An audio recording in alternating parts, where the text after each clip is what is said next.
What's up, fight fans? This is Kurt DeVille with Counterpunch Boxing News, and I have some new news concerning Jarrell Big Baby Miller.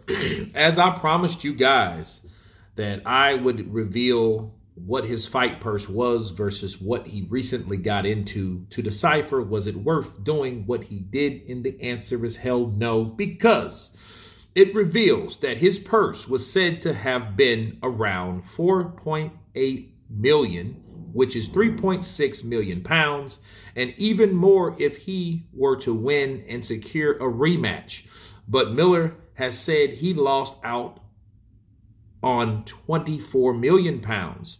Miller said the first fight was 7.5 million, and the rematch, if I knocked him out, was a minimum of 15 to 20. So at least 30 million by the end of the year.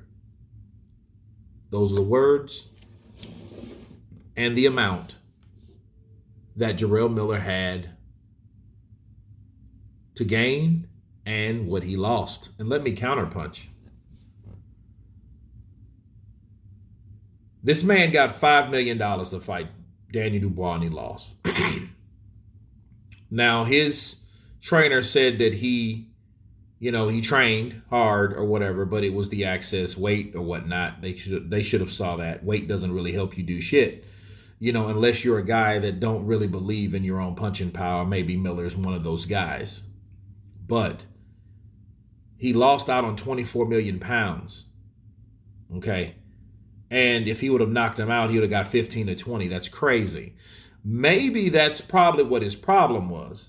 Maybe he knew the idea of losing that amount of money once again, because remember, in 2019, he missed out on $7 million. Now he knew he went in the ring and lost to Daniel Dubois. Yeah, he got this amount of money, but the amount of money, you're not thinking about that. It's almost like gambling or a chance type situation where you're thinking of only chance. You're not thinking of accomplishment or productivity. You're thinking about what you could have made or could have had versus what you got. And I think that alone drives you crazy. Let me give you an example.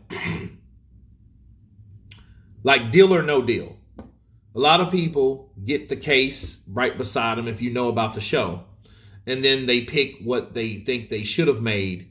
And of course, they have the caller and they make a deal with whatever. And then they decide, oh, well, I'm going to take the 50,000 or the 100,000. And they find out that the case beside them was like 2 million.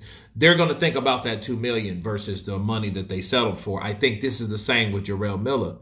Maybe he's looking at this like, oh, I'm glad that I made this amount of money, but not am I really, because I'm not thinking about the 3.6 million pounds that I made. I'm thinking about the 15 to 20 million that I lost.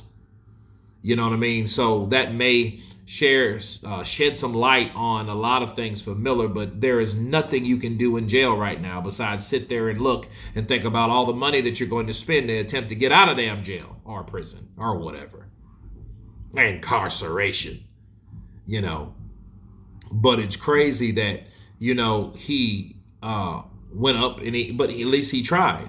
He took his first L inside the ring for the first time ever.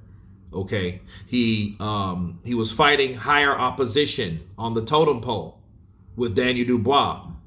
See, he thought, just like Otto Wallin thought of Joshua, he thought the worst version of that particular fighter was going to show up that night, and they were both wrong. Otto Wallin was wrong because he got the shit beat out of him. He quit on the stool with a broken, fractured nose, and Jarrell Miller got the piss beat out of him for 10 rounds, maybe for 8 rounds. But those 8 rounds were very devastating, and he got beat up because he expected the Daniel Dubois to show up, the one that showed up against Alexander Usyk. Well, guess what? You're not Alexander Usyk, Jarrell Miller, or Joe Joyce. You weren't able to tap Dubois like that, like Joe Joyce did. Joe Joyce was able to bop, bop, bop, bop, bop. He was able to do that. You weren't. So these guys Jarrell Miller expected the worst version of Daniel Dubois, and he thought he was going to get all this money and all this rematch and this, that, and the other, and in this term he doesn't get one. And I don't even know if he gets a second chance at life, because we don't know what they're going to decide to do with Jarrell Miller. But they're going to do something with him, definitely. But for him to have had $4.8 million, there's no reason why you should take a truck and get your ass out to this truck and steal the truck and arm lock and headlock the guy and assault the guy and then get, it just makes no sense. But at least we know how much money that this man got, around 4.8 to $3.6 million. I wish I had it. I wish I could fight Daniel Dubois. I would fight him, and I probably would beat Daniel Dubois, because Daniel Dubois, he's a hard-hitting mother sucker, but Daniel Dubois has no head movement. You know what I mean? Sure, to a guy that's throwing wide punches, but for straight punches, Daniel Dubois is not good at all. That's why Joe Joyce's jab, slow as molasses in the wintertime, like right now, was able to catch Daniel Dubois like it caught Daniel Dubois all night, to have his eye looking like this to make him take a knee. Okay? Like Jon Snow. Okay, so I think, if anything, he got enough money to earn his keep, to take care of himself. So I still don't understand what went on, but at least we know what the projections are or were for Jarrell Big Baby Miller. So anyway, you guys tell me what you think of Jarrell Miller's fight purse that he received. Of course, please subscribe. And you guys been Counterpunch. Peace.